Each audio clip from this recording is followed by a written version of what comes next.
Anthony. Another chapter in this battle for Texas as the Rockets come to San Antonio. Playing back-to-back games following last night's loss, they had a chance there right up to the end. They only lost by 3. And one of the factors, Kevin, that really hurt them in that game, the lack of success at the foul line. We all know how much those free throw woes can cost you. And it gave those opposing fans a boost every time another foul shot clanged off the rim. I mean, that's an easy way to get the home crowd in your grill. All fueled up and ready to go. Brought to you by Gatorade. Let's check out who's on the floor. And so in the game for the Rockets, Everly and Harden, they're the backcourt. Then it's Trevor Ariza. Then there's Howard.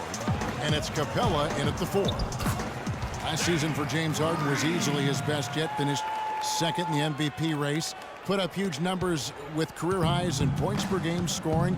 Greg at more than 27 a game. And also carried that Rockets team that dealt with a plethora of injuries, mainly to Dwight Howard. And second in the league in scoring, I mean, narrowly losing out to Russell Westbrook, who just went on a tremendous tear the second half of the season.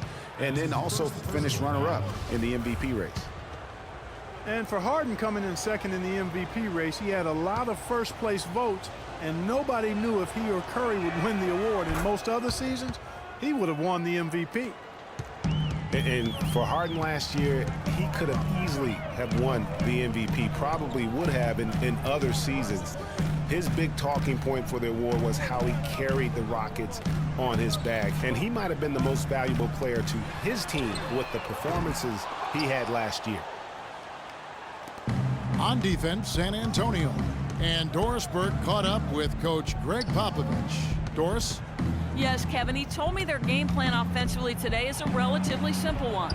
He wants to see as many plays run through the low post as possible. He said physically, we're the stronger team, and we need to use that to our benefit. Guys? Always great to hear from you, Doris.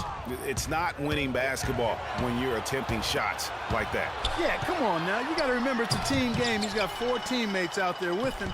I don't think he needs to try to do it all by himself like that. There's a chance he could have a big game if they don't D him up more tightly on the perimeter. The Spurs have gone 2 of 5 here, making 40% so far to start out the game. Aldridge left side.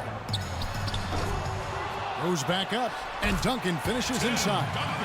Duncan's got his second bucket of the game to go. Another nice bucket down low. They've really been able to work the ball into the post effectively so far.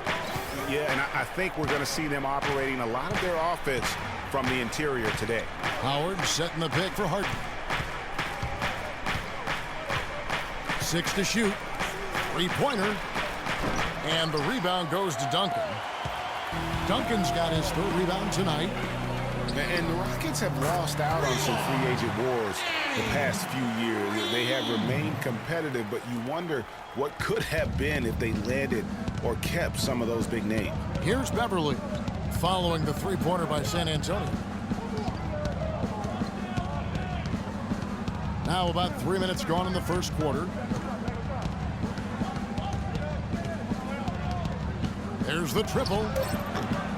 It's hauled in by LaMarcus Aldridge. Boy, just by his body language, Kevin, you can tell he thought that triple was going to fall. Yeah, it seemed like he had great rhythm on that. You can see the disappointment in his face. And I like how he puts himself in position there to finish on the break.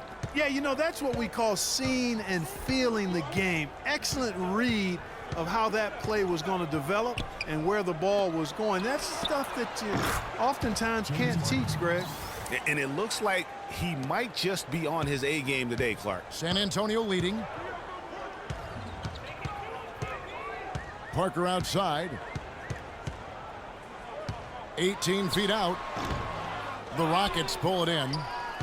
You almost have to assume he's going to knock those down when he is that open. Harden right side. Fires the 3. Here's Capella. He makes the Johnny from the left block. Very nice pickup of the offensive rebound. And once he gets his hands on it, you know it's going back up and back in. Now here's Parker. Quiet so far offensively, searching for his first points of the game. He used that pick to get in close. 4 of their last 5 makes came off of a high-quality shot inside. Textbook. Really, when you look at how they're playing, they are having their way down low.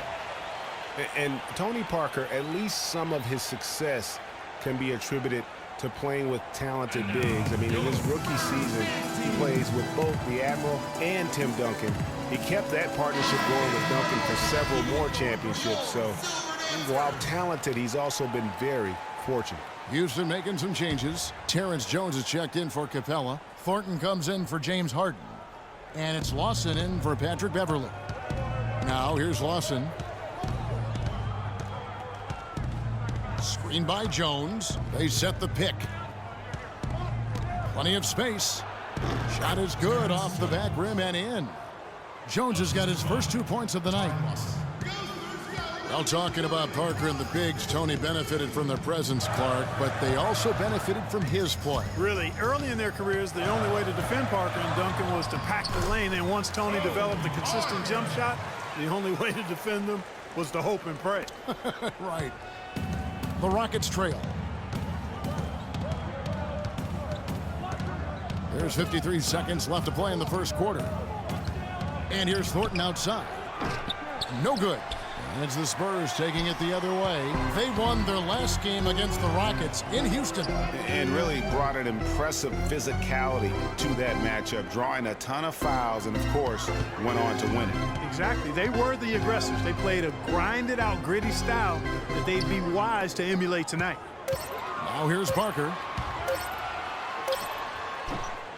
Hits the front of the rim and out. No doubt he's struggling right now from the field. Let's see if he can get it going this quarter. And here's Lawson. He feeds it to Thornton. Lets it go with a three. And it's Thornton again missing.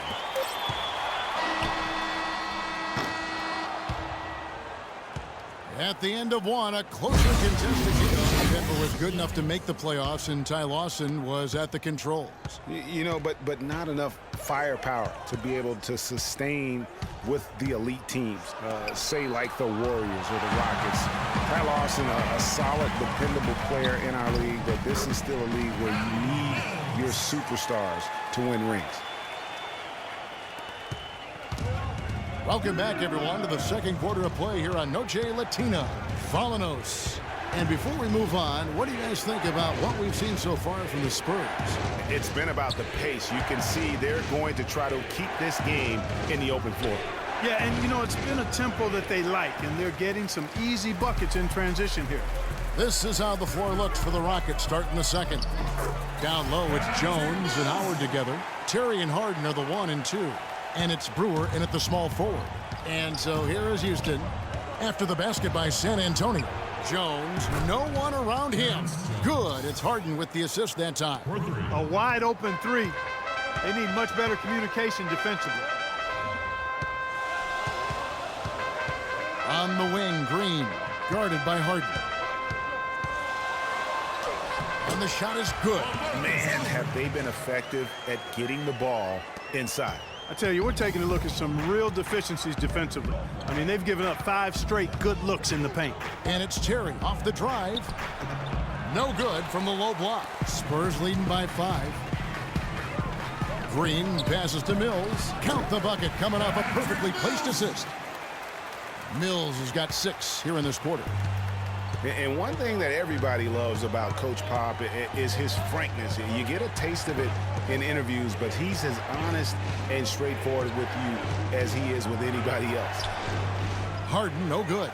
It's been a real difficult game for him offensively, and it's cost him. Green kicks to Leonard. Fader on the way. And he sinks that one, hitting the back of the rim on the way in. Leonard's got 6. Well, you've got Greg Popovich, and I think he puts this at times grumpy demeanor in a more of a spotlight. He's playing along, as we all know, with the sideline reporters. He knows. Greg, you know this firsthand, when to turn it on, when to turn it off. He can be as compassionate a person, Clark, that you and I have ever been around. Yeah, he's competitive, but he understands that we're all human, and he treats people the right way all the time. Now, here's Mills. Dwight Howard missing his last shot. And Mills kicks to Duncan from 15 feet away. Here's Aldridge, and that basket pushes the lead to double digits. Aldridge has got his second basket of the night. Yeah, how about the purpose with which he's crashing the backboards right now? Some hard-earned second chance points. And the Spurs last season became the first franchise to hire a female assistant coach. A big step, not just for the Spurs, but really for all of the NBA. A moment to check in with Doris Burke. Doris? Yes, guys, over that break, I was able to catch the message Houston's coach was giving to his team. He said their plan was run their offense through James Harden. Coach stressed the importance of getting the ball in his hands as soon as possible at the start of their possessions. No question he's going to be the key guy for them offensively. I'm sure Coach is hoping those changes turn the tide in this game and shrink the deficit before halftime. Back to you, Kevin. Always great to hear from you, Doris. The Spurs making a switch here. Parker's checked in. Another miss by Houston. As Gravy is talking about, the assistant that was hired was Becky Hammond, a phenomenal player for a very long time in the WNBA. And Clark, you know, you and I were talking about this before. She was a perfect candidate to become the first full-time female assistant. Yeah, I agree with you, and it might not seem like that big a deal to some, but this was a big-time barrier breaker that the Spurs pulled off. Now here's Jones, following the miss by Tony Parker. Here's Beverly, and it's good. Fought through contact, hits the shot. He'll go to the free throw line. Hard to get that one off with the size difference there. That makes it a tough individual matchup for him, especially down low. Well, took on the big guys going in there and challenging them like he did. But, boy, that was a nice job. Here's what San Antonio's going with right now. David West, he's checked in for Aldridge. Diaw comes in for Leonard. And it's Ginobili in for Daniel Green. And that one's good. Parker. Boy, have they gotten hot here in the second quarter. No wonder they're in front. I don't know if this field goal percentage is sustainable, but if they can stay close to what they've done in shooting the ball, they'll run away with this one. And now the fast break Anderson with the ball. That falls. Nice feed that time for Manu Ginobili. And the Spurs lead by 16. Well, there you go. One team operating on all cylinders at either end, steals, fast break buckets, and the other team scrambling to find its game. Great point. I mean, that aggression has allowed them to just create a lot of havoc, and boy, are they taking advantage. Two open that time, made it look too easy. Ariza's got his first bucket of the night. He could have forced a tough inside shot, but made a terrific kick out to find the open jumper instead. And guys, Patrick Beverly, a perfect fit for the Rockets alongside James Harden. Now, you know, Beverly is in that complementary role as a 3 and D guy. And remember, also, even though he's the point guard, he doesn't need the ball to be effective. He's good at just spotting up for threes, and he's a hounding on-ball defender. The Spurs making a switch here. Simmons is checked in, and a switch here also for Houston. Wasson's checked in.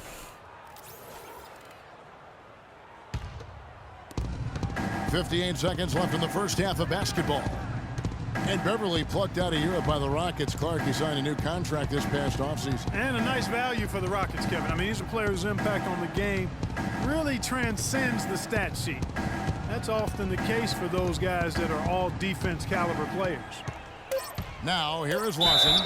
He hasn't yet put up any points in this one. You know, Clark, the one thing you can say about Ty Lawson is his awareness around the floor is just ubiquitous, and his court vision is incredible. Excellent peripheral vision. He averaged almost 10 assists a game last season. That's the best year of his career thus far.